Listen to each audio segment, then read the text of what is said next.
परम सिद्ध का योग गुरु प्यारी सात संगत जी राधा स्वामी जी। संगत जी, आज मकर संक्रांति का पावन दिन है जी। इस दिन लगभग हर इंसान के मन में एक सवाल जरूर उठता है, आज क्या करना सही है और क्या नहीं करना चाहिए। आज के दिन ज्यादातर लोग कोई भी काम करने से पहले 100 बार सोचते हैं। संगत जी से हाथ जोड़कर बेनती है कि इस वीडियो को बीच में अधूरा छोड़कर ना जाए जी, क्योंकि आज के दिन बाबा जी अपनी संगत को क्या करने के लिए समझाते हैं, क्या करने की सच्ची राह दिखाते हैं, वो सब कुछ हम इस वीडियो में विस्तार से साझा करेंगे जी। संगत जी, जैसे ही कोई त्योहार पास आता है, हमारे भीतर एक अजीब सा डर अपने आप जन्म ले लेता है। बिना किसी ठोस कारण के मन घबराने लगता है। हम बार बार यही सोचते रहते हैं कि अगर आज ही काम कर लिया तो अनर्थ हो जाएगा, और अगर वो काम नहीं किया तो भी कोई विपत्ति आ जाएगी। दिमाग में आशंकाओं का एक सिलसिला चलने लगता है। कहीं कुछ गलत ना हो जाए, कहीं कोई अनहोनी ना घट जाए, कहीं परिवार पर कोई तकलीफ ना आ जाए, कहीं व्यापार में नुकसान ना हो जाए। और आज मकर संक्रांति के दिन ये डर और भी ज्यादा दिखाई देता है। लोग कुछ ज्यादा ही सहमे हुए नजर आते हैं। कोई कहता है आज ये मत करो, कोई कहता है वो मत करो, कोई चेतावनी देता है कि ऐसा करोगे तो ये हो जाएगा, वैसा करोगे तो वो हो जाएगा। चारों ओर बस डर फैलाने वाली बातें ही सुनाई देती है। संगत जी, हम सब ने अपनी आंखों से ये सब देखा है कि लोग कितनी सारी चीजें खरीदते हैं, अनाज, वस्त्र, सामान, और फिर बिना सोचे समझे उन्हें नदी या सरोवर में बहा देते, सिर्फ इसीलिए क्योंकि किसी पंडित ने ऐसा कह दिया होता है, या फिर इसीलिए क्योंकि उनके घर के बड़े बुजुर्ग सदियों से ऐसा करते आ रहे हैं। संगत जी, कोई भी कभी भी ये नहीं सोचता कि इसका कोई वास्तविक अर्थ है या नहीं। ना ये समझा जाता है कि इसमें किसी का भला हो रहा है या नुकसान। बस डर के कारण इंसान वो सब करता चला जाता है। संगत जी, जरा सोचिए, पहले बाजार से इतना सारा सामान लिया, फिर उसे यूं ही पानी में डाल दिया। अब उसका क्या हुआ? सब व्यर्थ चला गया। पानी में इतना सारा सामान डालने का मतलब है सामान का तो नुकसान हुआ ही, साथ में नदी का पानी भी हमने गंदा कर दिया। क्या सच में इसे उपाय कहा जा सकता है? संगत जी, आप खुद सोचकर बताइए, अगर वही सामान आप किसी ऐसे व्यक्ति को दे देते जिसे उसकी सचमुच बहुत जरूरत थी, तो वही काम एक सुंदर और पुण्य कर्म बन जाता। उस जरूरतमंद इंसान के दिल से आपके लिए जो दुआ निकलती, तो सोचो, क्या कोई बुरी शक्ति आपका कुछ बिगाड़ पाती? लेकिन हम क्या करते हैं? लोगों की सुनी सुनाई बातों में आकर ढेर सारा सामान खरीदते और ये सोचकर नष्ट कर देते हैं कि हमने कोई बड़ा उपाय कर लिया, अब हमारा कुछ नहीं, कोई नहीं बिगाड़ सकता। भला कर्मों के हिसाब से आज तक क्या कोई बच सका है? अगर जीवन में कोई दुख आना लिखा है तो हमें क्या लगता है कि ये सब उपाय कर लेने से हम कर्मों से बच जाएंगे? संगत जी, मालिक इस बात से खुश होता है कि आपने किसी जरूरतमंद की सहायता की, उसका सहारा बने, किसी का दुख कम कर दिया, किसी बेजुबान जानवर को दूध पिला दिया, किसी लाचार का इलाज करवा दिया, सर्दी में किसी जरूरतमंद को गर्म कपड़े दे दिए। ये सब देखकर मालिक को खुशी मिलती है और मौज में आकर मालिक हमारे ना जाने कौन से भारी कर्म हल्के में कटवा देता है। ये मालिक के सिवा कोई नहीं जानता। पानी में चीजें फेंक देना, उन्हें बर्बाद कर देना, इससे तो हम और कर्मों का बोझ बढ़ा ही रहे हैं। और आज के दिन की बात करें कि आज मकर संक्रांति है, आज के दिन हमें खास क्या करना चाहिए और क्या नहीं। तो संगत जी, सबसे पहली बात यही है कि हमें वही करना चाहिए जो काम हमारे मालिक ने, हमारे बाबा जी ने हमें सौंपा है, यानी कि नाम की कमाई करना, शब्द की कमाई करना। बाबा जी कहते हैं त्योहार मनाना है तो त्योहार वाले दिन दुगना समय भजन सिमरन में दो, अपने मन को नाम में लगाओ। संगत जी, मालिक ने उसूल बनाया है, अगर आप जीवन में कभी किसी का बुरा नहीं करते तो मैं पूरे विश्वास से कहता हूं आपका भी कोई कुछ बुरा नहीं कर सकता। बाबा जी ने साफ कहा है कि हर इंसान अपनी अपनी आस्था के अनुसार आज के दिन धार्मिक स्थानों पर जा सकता है। किसी को गुरुद्वारे जाकर खुशी मिलती है तो किसी को मंदिर जाकर। आज के दिन घर से बाहर निकलकर आसपास जरूरतमंद लोगों की मदद जरूर करें और मालिक का शुक्र करो कि मालिक ने आपको दूसरों की मदद करने के लिए सक्षम बनाया है। आज के दिन डरने की बिल्कुल भी जरूरत नहीं है जी, बस मालिक पर विश्वास बनाए रखिए। संगत जी, सबसे प्रभावशाली उपाय वही है जो एक समय एक महान संत वकील साहब बताया करते थे। संगत जी, आपको याद होगा कुछ समय पहले ही वकील साहब ने चोला छोड़ा था। वकील साहब बाबा जी के बहुत करीबी मित्र थे जी और डेरा जगमाल वाली की गुरु गद्दी पर विराजमान थे। एक बार उनके पास एक व्यक्ति आया, वो बहुत ही परेशान था। उसने कहा कि उसके घर में किसी ने कुछ अनहोनी कर दी, जादू टोना जैसा कुछ कर दिया। अब घर का माहौल पूरी तरह बिगड़ चुका था जी, आपसी तालमेल टूट गया है, शांति खत्म हो गई है। उसने बताया कि घर वालों ने कोई उपाय बाकी नहीं छोड़ा, कितने ही लोगों के पास गए, कितनी ही क्रियाएं करवाई, बहुत पैसा और समय लगाया, लेकिन हालात सुधरने का नाम ही नहीं ले रहे। उसकी बात सुनकर वकील साहब ने बहुत शांति से कहा कि तुम्हें जो नाम दिया गया है, क्या तुमने नाम का जप किया? तो ये सुनकर वो आदमी सिर झुकाकर खड़ा हो गया। वकील साहब समझ गए कि इस आदमी ने नाम की कदर नहीं की, तभी इस पर मुसीबत आ रही। वकील साहब ने कहा कि भाई मेरे, नाम से बड़ा इस दुनिया में कोई उपाय नहीं है। उन 5 नामों से ऊपर ना कोई टोटका है, ना कोई जादू, ना कोई शक्ति। सबसे बड़ा जादू तो तुम्हें पहले ही सौंप दिया गया है। अब तुम्हारा काम है भजन सिमरन करना। उन्होंने आगे समझाया कि अगर तुम करोगे ही नहीं तो फिर उसका असर कैसे देखोगे।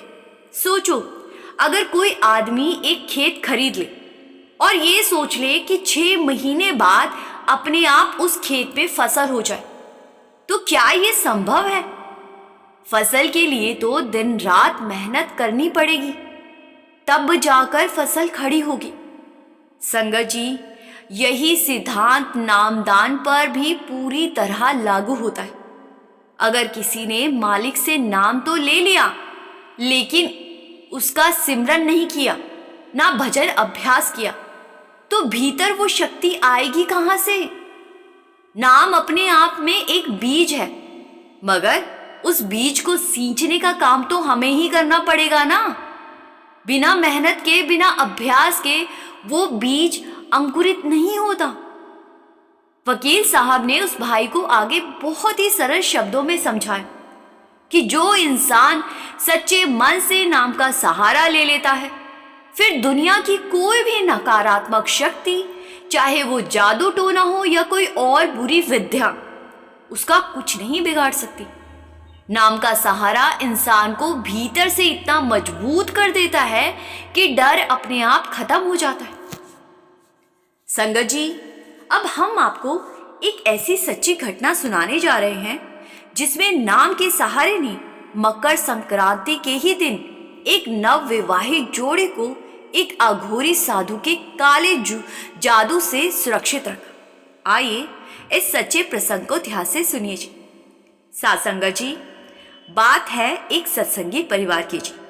उस घर में एक बेटा था जो बचपन से ही सत्संग और सेवा से जुड़ा हुआ था जी। वो नियमित रूप से सत्संग जाता, सेवा करता और बाबा जी की बातों को अपने जीवन में उतारने की कोशिश करता। समय धीरे धीरे बीतता गया जी और वो बेटा शादी के योग्य हो गया। अब परिवार ने सोचा कि जब बेटा शुरू से ही सत्संग के रास्ते पर चल रहा है तो क्यों ना उसके लिए भी ऐसा ही परिवार ढूंढा जाए जहां की लड़की भी इसी मार्ग पर चलने वाली हो, यानी कोई सत्संगी लड़की मिल जाए। अब सद्गुरु की कृपा से उन्हें अपने ही शहर के सत्संग घर से जुड़े एक सेवादार की बेटी के बारे में जानकारी मिली। बात आगे बढ़ी, दोनों परिवारों के बीच विचार विमर्श हुआ।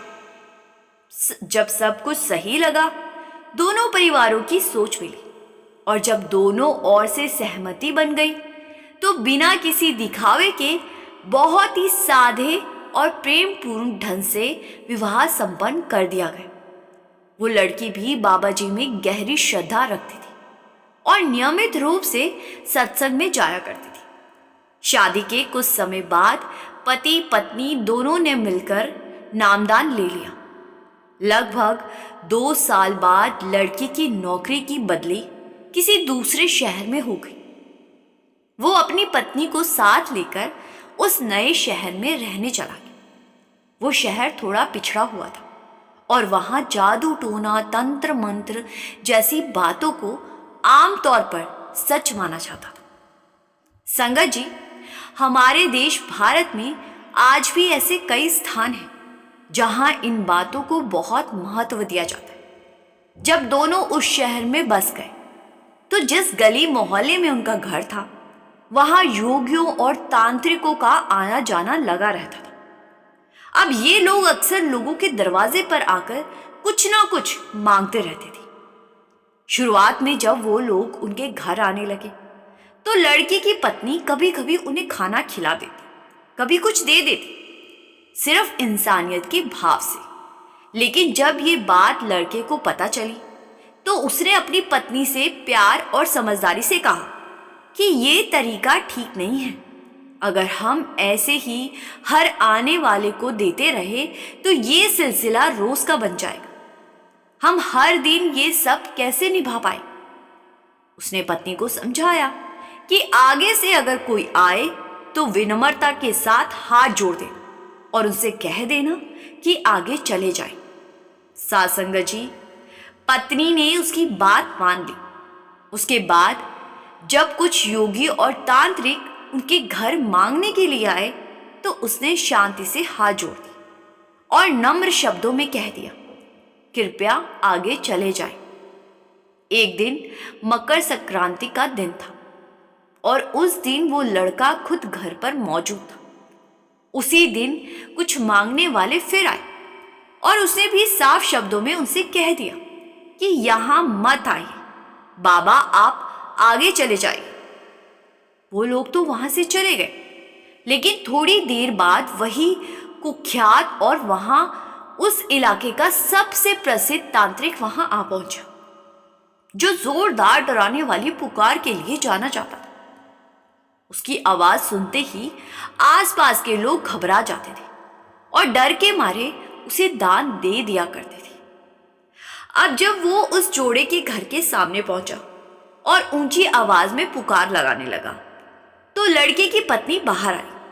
उसने पूरी विनम्रता से हाथ जोड़कर कहा कि बाबा जी कृपया यहां से आगे चले जाइए। अब इस बहन ने तो बड़े प्रेम से सम्मान के साथ आगे जाने को कहा था, लेकिन तांत्रिक ने इसे अपना अपमान समझ लिया। उसके चेहरे पर क्रोध आ गया और उसने गुस्से में कहा, मैं यहां से खाली हाथ नहीं जाऊंगा। आज मकर संक्रांति है, आज तो तुझे कुछ ना कुछ दान देना होगा। उसकी ये बात भीतर बैठे हुए लड़के के कानों तक पहुंची। अब वो तुरंत बाहर निकला और शांत लेकिन दृढ़ स्वर में बोला, बाबा आप यहां से चले जाइए और दोबारा इस घर पर मत आइए।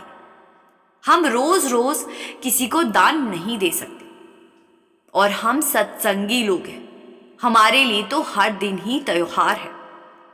अब इतना कहकर उसने घर का दरवाजा अंदर से बंद कर लिया जी। अब ये सब देखकर तांत्रिक के अहंकार को बड़ी गहरी ठेस लगी जी। वो धमकी देते हुए कहने लगा कि तुमने मेरा अपमान करके बहुत बड़ी गलती की, इसकी कीमत तुम्हें चुकानी पड़ेगी। अब ये सुनते ही लड़के का सब्र टूट गया जी। उसने दरवाजा खोला, तांत्रिक को धक्का देकर बाहर किया और कड़े शब्दों में कहा, यहां से चले जाओ और दोबारा इस गली में नजर मत आना। उस नगर में ये एक अनोखी घटना थी जी, क्योंकि उस तांत्रिक का आज तक किसी ने विरोध नहीं किया था। पहली बार उसे इस तरह का अपमान सहना पड़ा था।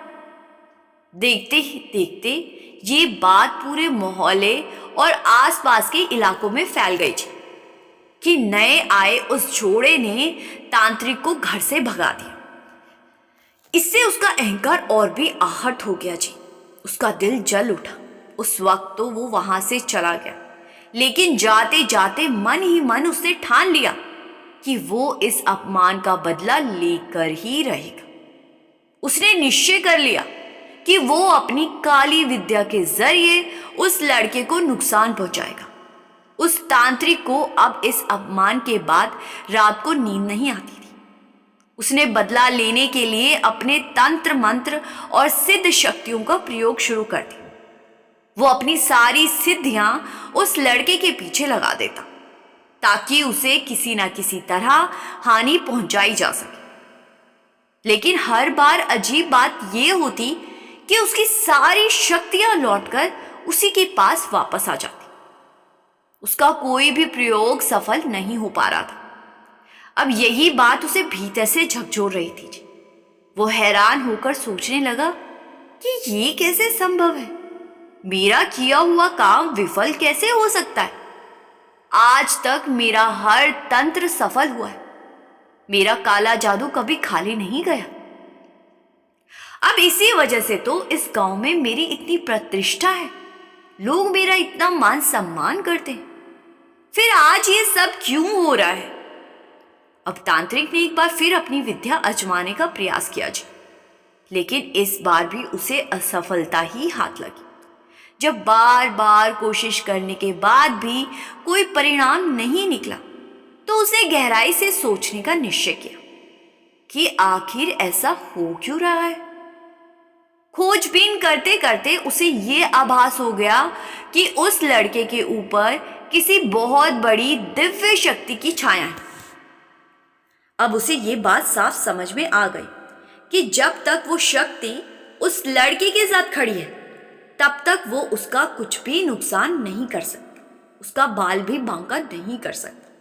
तब उसके मन में एक और कुटिल विचार आया जी, क्यों ना उसकी पत्नी को निशाना बनाया जाए। उसने उसी तरह का प्रयोग उस लड़की पर भी करने की कोशिश की, लेकिन इस बार भी नतीजा वही रहा, पूरी तरह असफल। उसने अपनी सारी सिद्ध शक्तियां झोंक दी, अपने तंत्र मंत्र का पूरा बल लगा दिया, फिर भी उस पति पत्नी को जरा सा भी फर्क नहीं पड़ा जी। उन्हें तो ये तक भी नहीं पता कि किसी ने उन पर काला जादू कर दिया। ये सब अपनी आंखों के सामने घटते देख तांत्रिक भीतर ही भीतर आग बबूला हो उठा। उसका घमंड चकनाचूर हो चुका था और अपमान की टीस उसे चैन से बैठने नहीं देती रही। क्रोध और जिद में अंधा होकर उसने निश्चय कर लिया कि अब वो पहले से भी अधिक कठोर साधनाएं करेगा। अगले 6 महीनों तक उसने स्वयं को और भी कठिन तप में झोंक दिया ताकि पहले से कहीं ज्यादा शक्तिशाली सिद्धियां हासिल कर सके।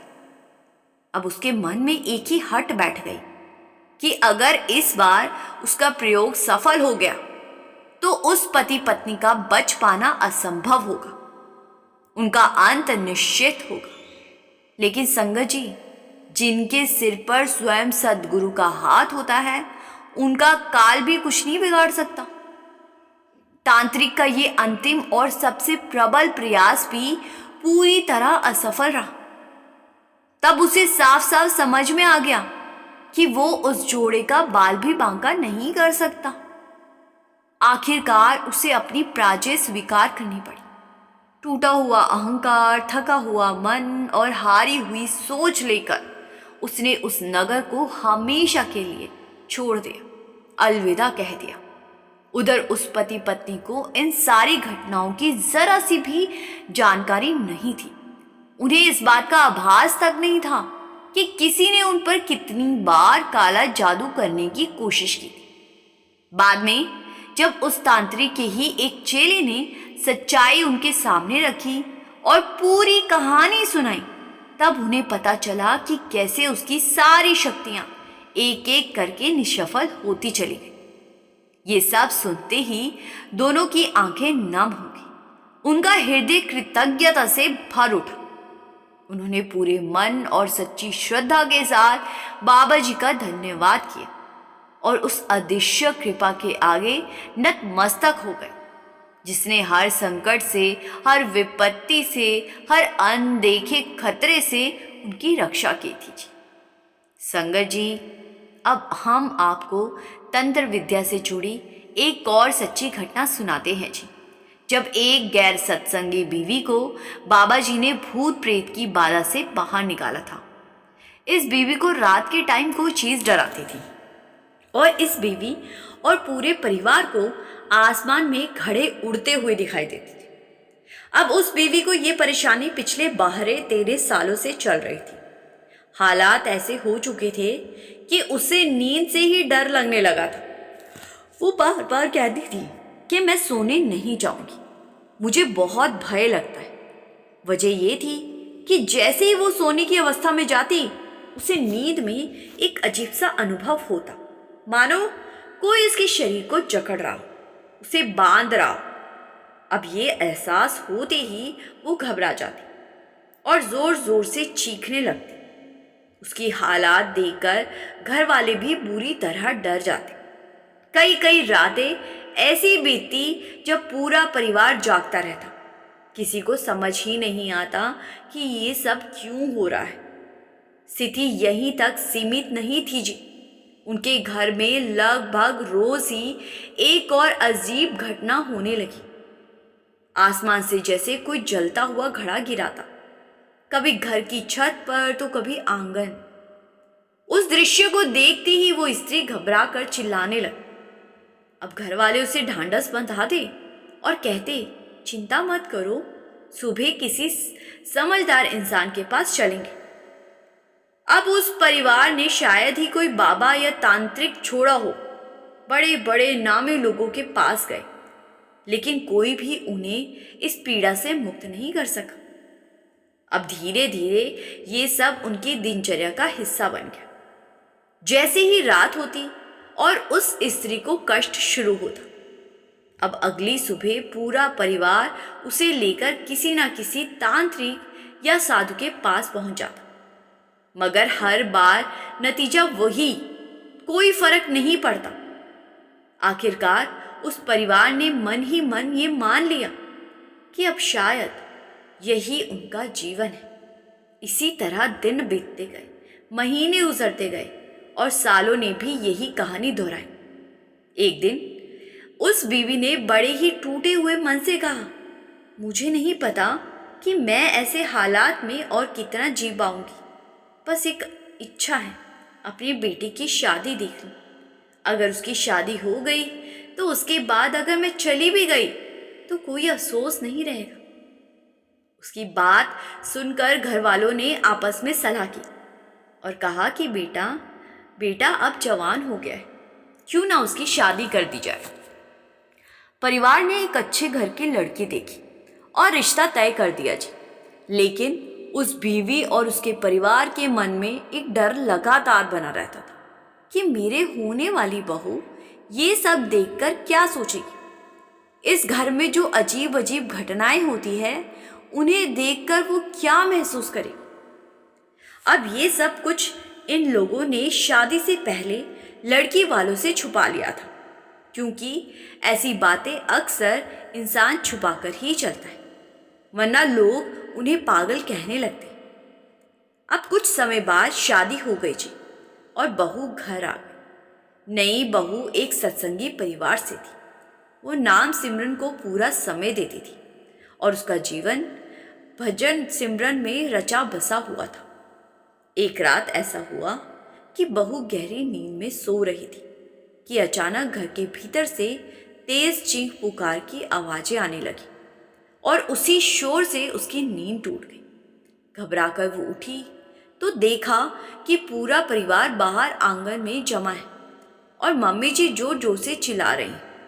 उनके बाल बिखरे हुए थे, शरीर की हरकतें अजीब थी। ये सब देखकर बहू सन्न रह गई, क्योंकि उसने अपने जीवन में ऐसा दृश्य पहले कभी नहीं देखा था। घबराहट में वो तुरंत अपने कमरे में रखे बाबाजी के स्वरूप के सामने जा खड़ी हुई और मन ही मन कहने लगी कि बाबाजी, बाहर क्या हो रहा है? मम्मी जी की ये कैसी हालत है? उनके बाल खुले हुए हैं, वो अजीब सी हरकतें कर रही। मैंने तो ऐसा कभी नहीं देखा। डर के मारे उसने अपने पति को आवाज दी।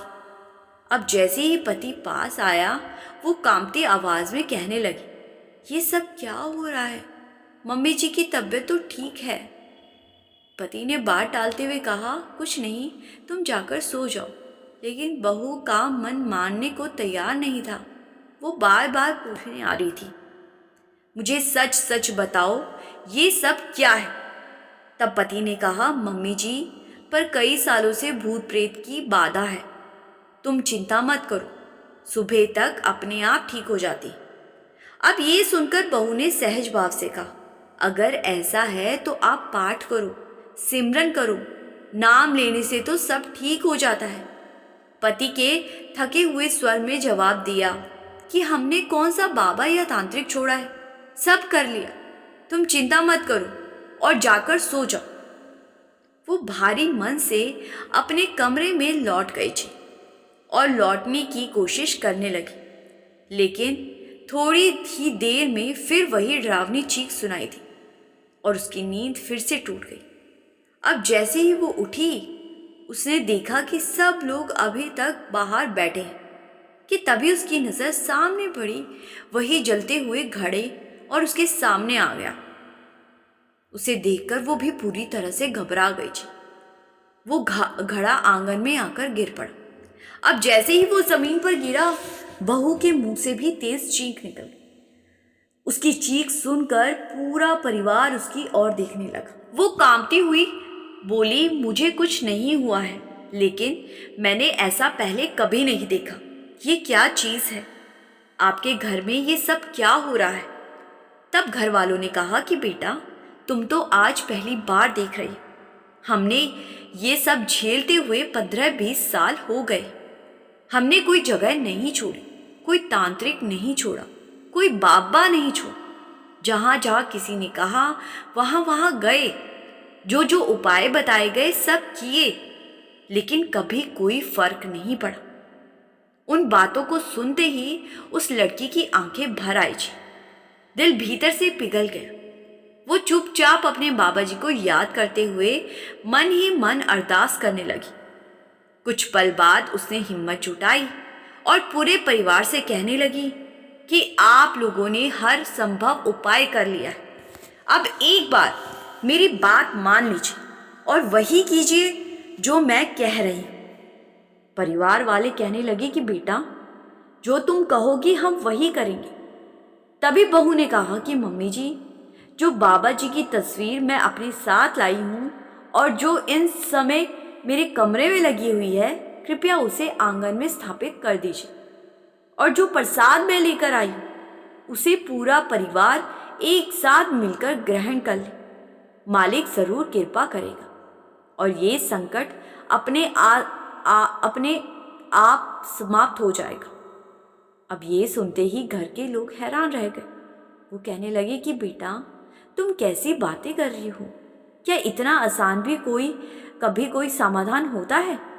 हम तो बड़े बड़े तांत्रिक के पास जा चुके हैं, कई नामी बाबाओं के चरणों में भी गए, लेकिन कहीं से कोई राहत नहीं मिली। और तुम कह रहे हो कि बस तस्वीर कमरे से निकाल कर आंगन में लगा दी जाए और थोड़ा सा प्रसाद खा लिया जाए और सब ठीक हो जाएगा इससे। तब लड़की ने पूरे संयम और गहरे विश्वास के साथ उत्तर दिया, जी कहा, मम्मी जी आप बस एक बार निसंकोच भरोसा करके देख लीजिए, मेरी विनती है, एक बार मेरी बात मानकर ये करके तो देखिए। अब इतने में उसका पति भी आगे आया और कहने लगा कि मम्मी जी जैसा ये कह रही हैं वैसा ही कर लेते, एक बार आजमा लेने में कोई नुकसान नहीं है। जहां हमने इतना कुछ करके देख लिया, ये भी करके देख लेते। तो बहू के कहने पर बाबा जी की तस्वीर आंगन में लगाई गई। रात को जब सास सोने गई तो बहू ने अपने हाथों से उन्हें प्रसाद दिया। प्रसाद ग्रहण करने के बाद सास लेट गई और उस रात वो गहरी नींद में सोई। पूरी रात ना कोई डर हुआ, ना कोई तकलीफ हुई।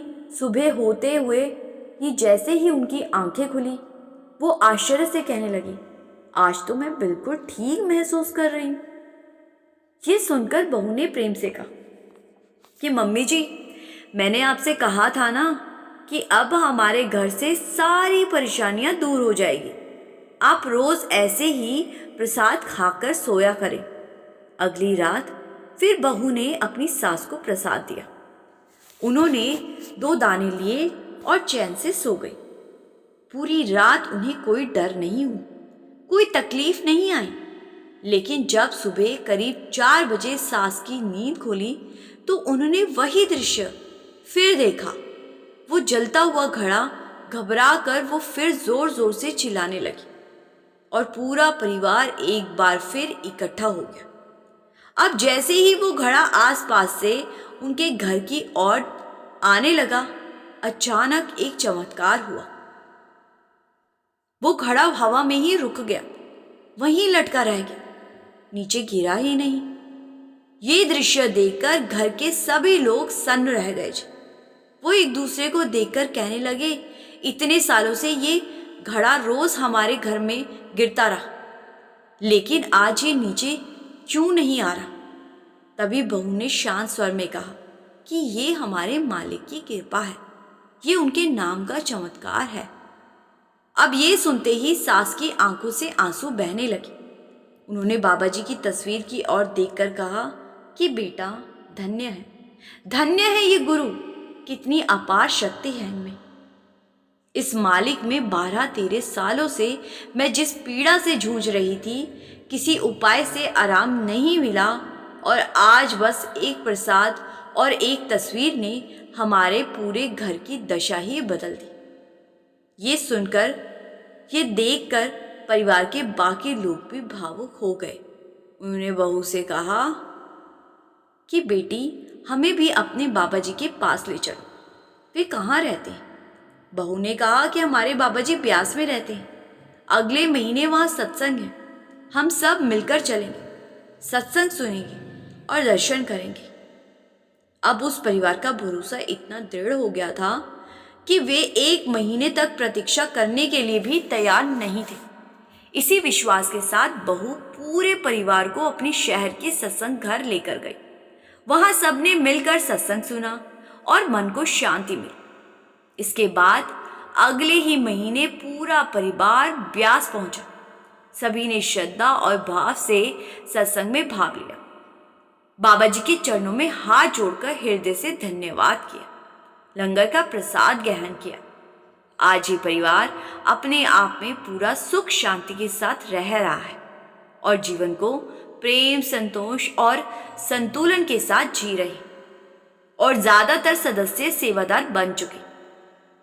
संगत जी, जब इंसान के भीतर सद्गुरु पर सच्चा और अड़िग विश्वास जाग जाता है, तब जीवन की सबसे बड़ी उलझन और सबसे कठिन परेशानी भी एक पल में दूर हो जाती है जी। संगत जी, अब मैं आपसे यहीं विदा लेती हूँ जी। मेरी संगत जी से हाथ जोड़कर बस एक ही विनती है कि प्रेम भरा राधा स्वामी ज़रूर लिखिए जी। और संगत जी, आप इस चैनल को सब्सक्राइब भी कर सकते हो जी। गुरु प्यारी सास संगत जी, राधा स्वामी जी।